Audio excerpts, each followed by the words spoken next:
ছাড়া অন্য কারোর নামে কোনো কিছু জবাহ করে, আল্লাহ ছাড়া দুনিয়ার জমিনের মধ্যে কারোর আনুগত্য করে, ওই মানুষগুলাকে আল্লাহ তাআলা দুনিয়ার জমিনের মধ্যে ক্ষতিগ্রস্ত হিসেবে ঘোষণা করেছেন। আর 2 নাম্বার, ওই ব্যক্তিদের কথা আল্লাহ তাআলা ঘোষণা করেছেন, রে বান্দারা, তোমরা যারা দুনিয়ার জমিনের মধ্যে সম্পদের মালিক, ওই সম্পদগুলা তোমরা বেহুদাভাবে তোমরা ব্যয় করো, কিন্তু তোমরা তোমাদের সম্পদগুলা আল্লাহর রাস্তার মধ্যে ব্যয় করো না। তোমরা দুনিয়ার জমিনের মধ্যে ক্ষতিগ্রস্ত বান্দা। 3 নাম্বার, ওই বান্দাগুলা ক্ষতিগ্রস্ত বান্দা, যেই বান্দাগুলা দুনিয়াতে চলাফেরা করা অবস্থায় ইবাদত করে, কিন্তু তাদের ইবাদতগুলো আল্লাহর কাছে কবুল হয় না। এই যাদের ইবাদত আল্লাহর কাছে কবুল হয় না, এই মানুষগুলা হলো 3 শ্রেণীর মানুষ। 1 নাম্বার, যারা নামাজও পড়ে দুনিয়াতে হারাম খাবার ভক্ষণ করে। 2 নাম্বার, যারা নামাজও পড়ে ঘরের মধ্যে তাদের এই নামাজের কোনো কাজের মাধ্যমে তারা বহির্প্রকাশ ঘটায় না, মানে ইবাদত করে কিন্তু তার কর্মকাণ্ডগুলা ইবাদতকারী বান্দার কর্মকাণ্ড না। নামাজ পড়ে, তার বউ, তার সন্তান, মেয়ে এগুলা বেপরদাভাবে ঘোরাফেরা করে, তার পরিবারের মধ্যে হালালভাবে চলাফেরার কোনো রাস্তা দেখা যায় না। আর 3 নাম্বার, ওই মানুষটা নামাজ পড়ে কিন্তু মানুষটা নামাজটা লোক দেখানোর জন্য পড়ে, ওই মানুষটাও ক্ষতিগ্রস্তদের কাতারের মধ্যে রয়েছে। 4 নাম্বার, যে শ্রেণীর মানুষের কথা বলা হয়েছে, এমন অনেক মানুষ দেখবেন টাকা পয়সার মালিক, কিন্তু সে তার টাকা পয়সাগুলা, তার ধন সম্পদগুলা সে এমনভাবে রেখে দিছে তার পরিবারের জন্য ব্যয় করে না, তার পরিবারের জন্য খরচ করে না। সে চাইলে ভালো একটা জামা পরতে পারে, সুন্দর জামা কাপড় পরে না, এমনভাবে থাকে মনে হয় তার কোনো টাকা পয়সা নাই। সে চাইলে তার ঘরের মধ্যে তার পরিবারদেরকে ভালো খাবার খাওয়াইতে পারে, কিন্তু সে তার পরিবারদেরকে ভালো কোনো খাবার খাওয়ায় না। এটার কারণ হইল সে বখিলামি দেখায়। আল্লাহ তাআলা প্যারা হাবিব মুহাম্মদ সাল্লাল্লাহু আলাইহি সাল্লামের মাধ্যমে জানাইলেন, এরা হলো বকিল বকিল বকিল। ওই মানুষগুলার সম্পদের কারণে এরা জাহান্নামের মধ্যে চলে যাবে, এরা ক্ষতিগ্রস্ত। আমি আল্লাহ তাআলা এদেরকে লানত প্রদান করেছি, এদেরকে চিন্তাগ্রস্ত হতাশাগ্রস্তদের কাতারে রেখেছে। আর 5 নাম্বার, এমন বান্দাদের কথা আমার আল্লাহ তাআলা নবীজির হাদিসের মাধ্যমে জানিয়ে দিছে। এমন অনেক বান্দা সমাজের মধ্যে বসবাস করে, যেই বান্দারা দুনিয়ার জমিনের মধ্যে মায়ের গর্ভ থেকে দুনিয়াতে আসছেন, বাবার রক্ত চোষা টাকা পয়সা থেকে ওই সন্তানকে মানুষের মতো মানুষ করা হয়েছে, কিন্তু সন্তানটা ওই আম্মা আব্বার উপর জুলুম করেছে, অত্যাচার করেছে, দুনিয়াতে ভাইয়ে ভাইয়ে ঝগড়া করে তাদের সঙ্গে অত্যাচার অনাচারের মধ্যে লিপ্ত হয়েছে। আল্লাহর হাবিব বলেন, ওই মানুষগুলো এমন ক্ষতিগ্রস্ত, এমন ক্ষতিগ্রস্ত, এমন ক্ষতিগ্রস্ত দুনিয়ার বান্দারা শুনে নাও, যারা পিতা মাতার প্রতি এমন অবাধ্যতা প্রকাশ করে, পিতা মাতার প্রতি যদি অন্যায় অত্যাচার করে, খাবার দেয় না, ভাইয়ে ভাইয়ে ঝগড়া করে মা বাবাকে আলাদা করে দেয়, ওই সন্তানদের দুনিয়াতে 1 নাম্বার যে সমস্যার সম্মুখীন হওয়া লাগবে, ওই সমস্যাটা হলো আমার আল্লাহ তাআলা ওই সন্তানকে অধিক পরিমাণ অর্থ দিবে কিন্তু প্রশান্তি দান করবেন না। আল্লাহর হাবিব সাল্লাল্লাহু আলাইহি ওয়াসাল্লাম নবী আমার বলেন, ভাগ্যবান সেই ব্যক্তি, ভাগ্যবান সেই ব্যক্তি, ভাগ্যবান সেই ব্যক্তি। নবীর হাদিস 3 বার বলছেন, ইয়া রাসূলুল্লাহ, কারা ভাগ্যবান আপনার কাছে জানতে চাই। নবী আমার বলতেছেন, যাদের পিতামাতা দুনিয়াতে বেঁচে আছে এবং ওই পিতামাতার খেদমতের মাধ্যমে সে জান্নাত হাসিল করতে পেরেছে। নবী আমার বলে, হতভাগা, কপাল পোড়া, কপাল মন্দ ওই ব্যক্তি, যেই ব্যক্তি দুনিয়ার জমিনের মধ্যে পিতামাতা বেঁচে থাকা অবস্থায় জান্নাত হাসিল করতে পারে নাই। ইয়া রাসূলুল্লাহ, ইয়া হাবিবাল্লাহ, বুঝতে পারলাম আপনার কথাটা। নবীজি, আবার আপনি আমাদেরকে বোঝান না, আমরা আমাদের পিতা মাতার প্রতি কি দায়িত্ব প্রকাশ করব। মনে করেন আপনার মা বাবা আপনাকে জন্ম দিয়েছে, বার্ধক্যজনিত বয়স, আপনি আপনার মা বাবার খাবার দাবারের দায়িত্ব যেমন নিবেন, আপনি আপনার আম্মা আব্বার ভরণ পোষণের দায়িত্ব তেমন নিবেন, আপনি আপনার আব্বা আম্মার খেদমতের দায়িত্বটা তেমন নিবেন। কিন্তু এমন কাজ করার সত্ত্বেও আপনি যখন দুনিয়াতে চলাফেরা করেন, নবীজি সাল্লাল্লাহু আলাইহি ওয়াসাল্লাম বলছেন, উম্মতেরা, এমন অনেক মানুষ আছে যাদের নিজের চলার পথের গতিসীমা ঠিক থাকে না, কিন্তু সেই ব্যক্তি তার পরিবারকে ঠিক করতে যায় তার গতিসীমা আলটায় পাল্টায় ফেলে। এই কাজগুলা করার কারণে আল্লাহ তাআলা তার লানত প্রদান করে। এবার নবীজির প্রখ্যাত হাদিস বিশারদ হযরতে ফতেহ আলী সুবহানী রহমতুল্লাহ আলাইহি তিনি ভারতের গুজরাটে বসবাস করতেন। ফতে আলী সুবহানী রহমতুল্লাহ আলাইহি বলেন, জগতের মানুষ তোমরা শুনে নাও, আমি দুনিয়ার জমিনে অনেক মানুষ দেখেছি, কিন্তু এমন ইবাদতকারী কোনো বান্দা দুনিয়াতে দেখি নাই যে বান্দা আমার সামনে পড়েছিল, যার নাম হলো হযরতে হাম্মাদ রহমতুল্লাহ আলাইহি। সে আমাকে একদিন, আমি ফজরের নামাজের পরবর্তী সময়ে আল্লাহ তাআলার ইবাদতের মধ্যে মশগুলে ছিলাম, সে আমাকে আমার ঘরের মধ্যে আইসা বলতেছে, হে আল্লাহর বান্দা, আপনি তো দুনিয়ার জমিনের মধ্যে আল্লাহর নেক বান্দা হিসেবে পরিচিত, আপনি আমাকে একটা কথা বলেন, আপনি কি আমার ছোট্ট একটা উপকার করতে পারবেন? বলে, কি উপকার? বলে, আগামীকালকে দুপুর জোহরের নামাজের পরবর্তী সময় আপনি আমার ঘরে যাবেন, যা দেখবেন আমার ঘরের মধ্যে আমি মৃত অবস্থায় পড়ে আছি, ওই ঘরের মধ্যে যাইয়া আপনি আমার কাফনের ব্যবস্থা করবেন, গোসলের ব্যবস্থা করবেন, আমার দাফনের ব্যবস্থা করবেন। হুজুর বললেন, আমি নামাজরত অবস্থায়, ইবাদতরত অবস্থায় যখন হতাশাগ্রস্ত হইয়া বসে রইলাম, আমি ইবাদতে মশগুল হইয়া বসে রইলাম, আমার ভিতরে অনেক হতাশা কাজ করতেছে, আমি মশগুল হইয়া বসে থাকা অবস্থায় আমি ঘুমের জন্য তন্দ্রা লাইগা গেছে চোখের মধ্যে। এমন টাইমে ওই ব্যক্তি আমারে আমার ঘরের মধ্যে এসে এই কথা বলার কারণে আমি কেমন জানি অনুভব করতে লাগলাম। হঠাৎ আমার যখন নামাজের রত অবস্থায় জ্ঞানটা ফিরলো, আমি মনে করলাম এটা মনে হয় আমি স্বপ্ন দেখছি। কি দেখছি? বলেন, এটাকে আমি স্বপ্ন মনে কইরাম। আমি আমার পরবর্তী সময়ের ইবাদত করতে লাগলাম। এরপরের দিন যখন আমি যোহরের নামাজ পড়লাম, অন্য সময় যোহরের নামাজের পরবর্তী সময় আমার অনেক কাজ থাকে, ওই দিন আমার আর কোনো কাজ আমার হাতের মধ্যে নাই। এবার চিন্তা করলাম যে ওই ব্যক্তি বলছে আমার পাশের এলাকার মধ্যে তার বাড়ি, সে যোহরের নামাজের পরে ওই জায়গায় মৃত অবস্থায় থাকবে, আমার দেখা দরকার ওই ব্যক্তি আসলে কি মৃত অবস্থায় আছে কিনা। হযরতে ফতে আলী সুবহানী বলেন, আমি যোহরের নামাজ আদায় করে যখন রওনা করলাম সামনের দিকে, পুরা এলাকার প্রত্যেকটা ঘরের দরজার সামনে আমি গেলাম, দরজার সামনে যাই আমি সালাম দিলাম, আসসালামু আলাইকুম ওয়া রাহমাতুল্লাহ।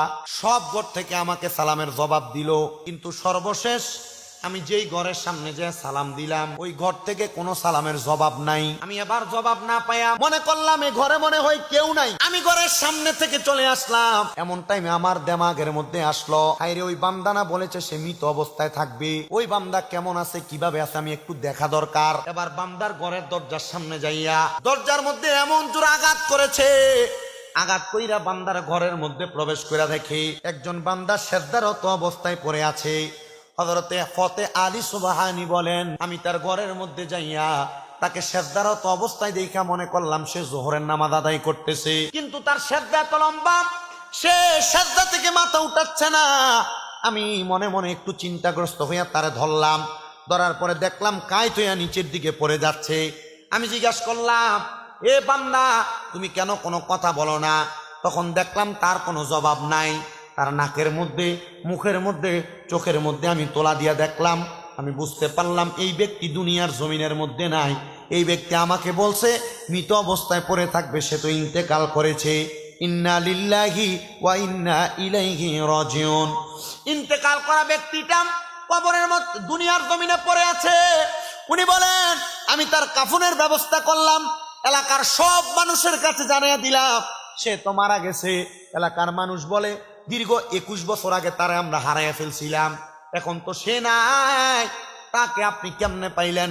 বলে, দীর্ঘ 21 বছর পর্যন্ত সে অন্ধকার ঘরের মধ্যে আবদ্ধ অবস্থার জন্য আমার আল্লাহ তাআলার কাছে ক্ষমা চাইছেন।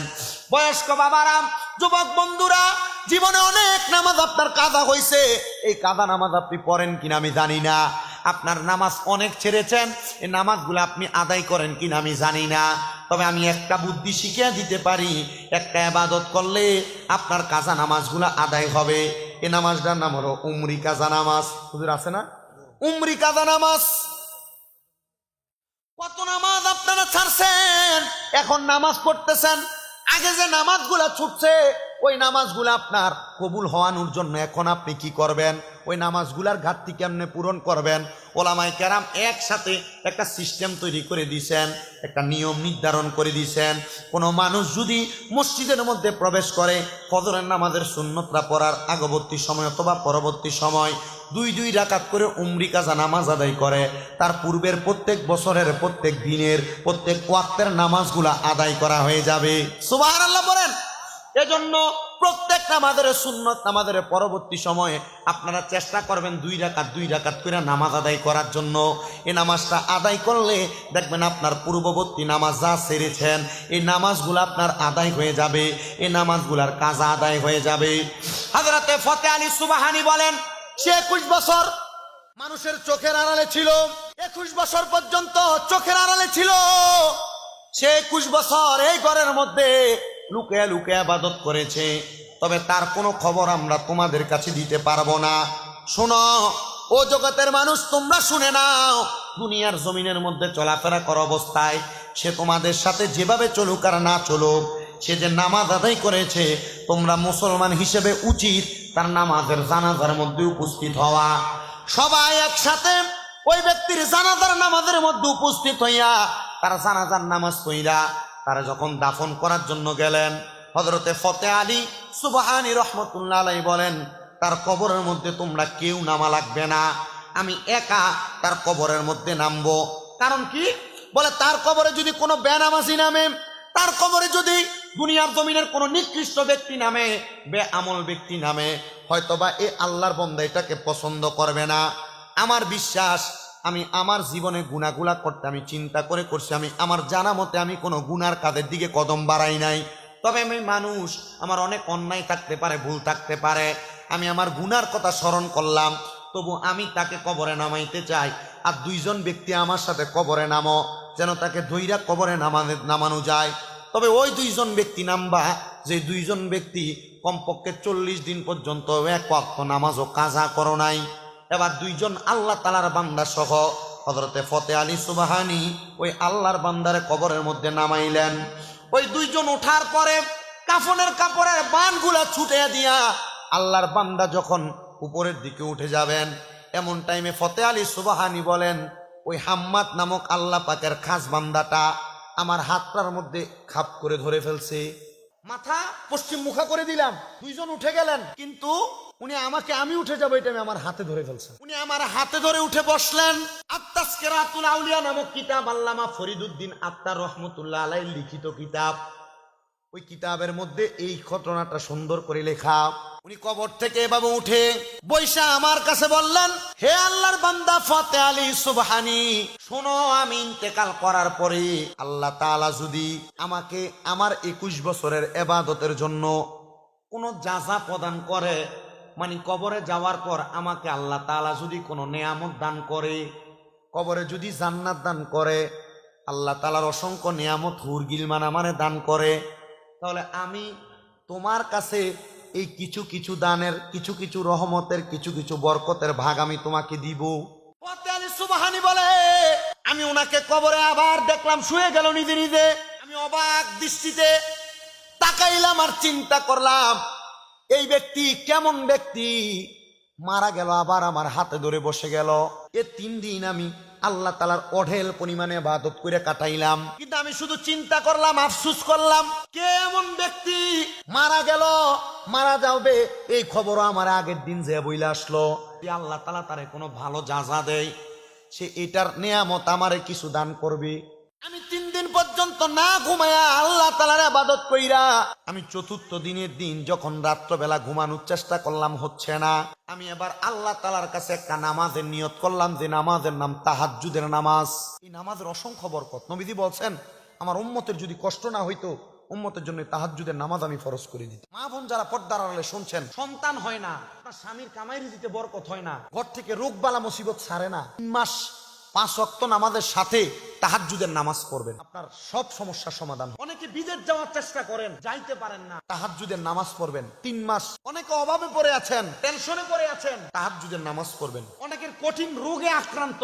তো যেই কথা আমি বলতেছিলাম, উনি বলেন, আমি তাহাজ্জুদের নামাজে দাঁড়াইলাম, 2 রাকাত নামাজ পড়লাম, 4 রাকাত নামাজ পড়লাম, 6 রাকাত নামাজ পড়লাম, রাকাত নামাজ পড়লাম, 10 রাকাত নামাজ পড়লাম, 12 রাকাত নামাজ আমি পড়লাম। তারপর সুবহানাল্লাহ ওয়ালহামদুলিল্লাহ লা ইলাহা ইল্লাল্লাহ আল্লাহু আকবার লা শারিকা লাহু লাহুল মুলকু ওয়া লাহুল হামদু ইউহয়ি ওয়া ইউমিতু ওয়া হুয়া আলা কুল্লি শাইইন কাদির। আমি এই আমলটা করলাম, করার পর আমার ভালো লাগতেছে না, ঘুমও আসতেছে না। এবার আমি আল্লাহর দরবারে একটা সেজদা দিলাম, কয়টা? সেজদা দিয়ে আমি কোনো কিছু বলি না, ঘুমানোর চেষ্টা করলাম। ওই